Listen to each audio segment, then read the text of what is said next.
Now sometimes we're going to have negative exponents like that. As you can see here in the rule, if you have a negative exponent, you can flip a fraction. Well, this doesn't look like a fraction, just says x, but it's x over 1. You can make it 1 over x, and then you can bring in the a. So that's kind of what we're going to be doing here. We're going to, this is over 1, so we'll flip the fraction. And then that allows us to make this a positive 3, not a negative 3. Now I can bring this 3 in to everything. So I have a 1 to the power of 3. And then I can bring it here for a 2 to the power of 3. And then to there to be an x to the power of 3. Now 1 to the power of 3 is still 1. 2 cubed, 8. And there's an x to the 3. So here we have another thing.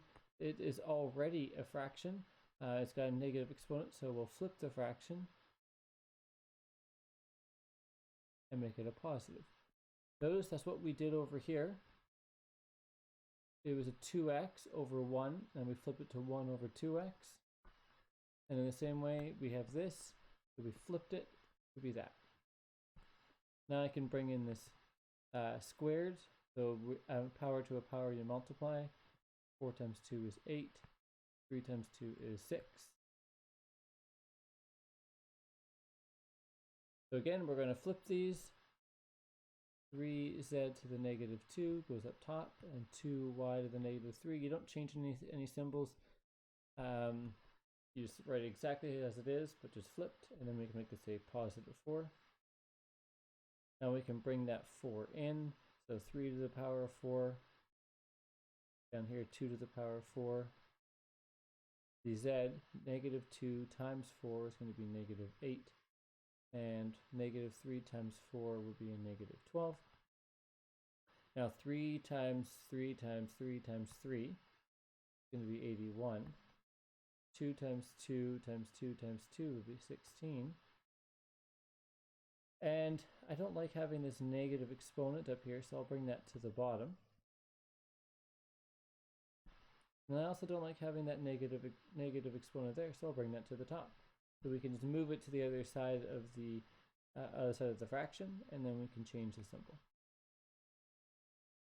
And that's our final answer. Again, we'll flip this. So we'll have 6yz squared over 2y cubed.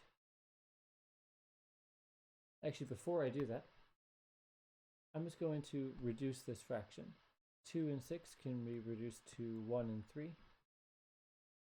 And then I've got a y3 and a y1. 3 minus 1 will be a y2. And then there's a z2 in the bottom, all to the negative 4. So I just reduced the fraction first. Now, because I've got a negative exponent on the outside, I can flip the entire thing. 3z squared over 1y squared, all to the power now of a positive 4. And I'm actually not going to write that 1. I'll just write it as a y squared. And now I can bring in this 4 everywhere. 3 to the power of 4. I actually did that over on the left here. It's 81. And then 2 times 4 is 8. And 2 times 4 is 8 for the y's as well.